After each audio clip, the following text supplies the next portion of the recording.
আসসালামু আলাইকুম। এনার কিচেনে সবাইকে স্বাগতম নতুন আর একটা রেসিপি দেখার জন্য। তবে ছোট্ট একটা রেসিপি, সেটা হলো শুটকি ভর্তা রেসিপি। অনেকবার খেয়েছি আমি, তবে যতবার খেয়েছি ততবারই কেউ না কেউ করে দিয়েছে। এত মজা হতো খেতে, ভাবতাম যে আমি যদি ভর্তা করি এমন হবে কি না। আজকে করেই ফেললাম, আর এত মজা হয়েছে যে আপনাদের সাথে শেয়ার না করে পারলাম না। তো বন্ধুরা, চলুন আজকে আমি শুটকি ভর্তাটা কিভাবে করেছি আর কি কি উপকরণে করেছি বিস্তারিত আপনাদের সাথে শেয়ার করছি। ততক্ষণে আমার সাথেই থাকুন।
আগে থেকে ভেজে রেখেছিলাম, আবারও গরম হওয়ার জন্য শুকনো মরিচ 2টা ভেজে নিলাম। এই যে দেখুন আমি কি পরিমাণে ভেজে নিয়েছি, ঠিক এভাবেই ভেজে নেবেন।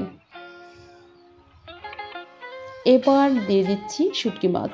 শুটকি মাছগুলো ভেজে নিব, আর এই মাছগুলো ভাজতে বেশি সময় লাগবে না, কারণ ছোট ছোট মাছ সেহেতু মাছগুলো ভাজা খুব দ্রুতই হয়ে যাবে। এই যে দেখুন আমি আপনাদেরকে কাছ থেকে একটু দেখিয়ে দিচ্ছি মাছগুলো কিভাবে ভেজে নিয়েছি। এবার ভেজে নিচ্ছি কাঁচামরিচ। কাঁচামরিচ 2টা আমি মাছ থেকে কেটে দিচ্ছি।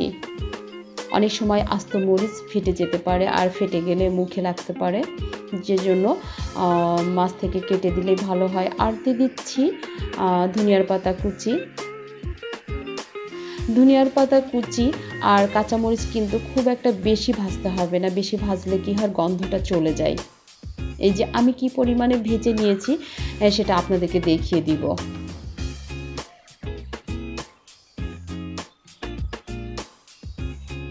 এই যে দেখুন, ঠিক এভাবে ভেজে নেবেন। এই যে আমি যেভাবে ভেজে নিয়েছি এভাবে ভেজে নেবেন। তো যাই হোক, আমি এইগুলো এবার পাটায় ভালো করে বেটে নিব।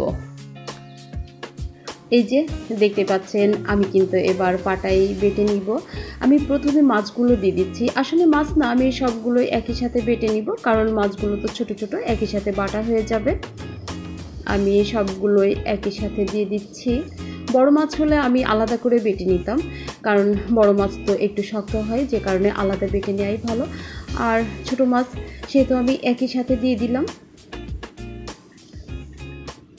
এবার আমি এগুলো একটু মিহি করেই বেটে নিচ্ছি।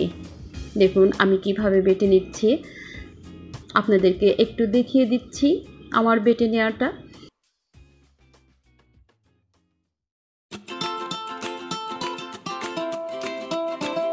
এই যে দেখুন প্রায় হয়ে এসেছে। হ্যাঁ, এই যে আমার মাছটা বেটে নেওয়া হয়ে গিয়েছে। এবার এটাকে আমি ভর্তা করে নিব। এই যে দেখুন, আর আমি এখানে ভর্তার জন্য পেঁয়াজ কুচি, মরিচ কুচি, ধনিয়ার পাতা কুচি নিয়েছি। এবার দিয়ে দিচ্ছি লবণ,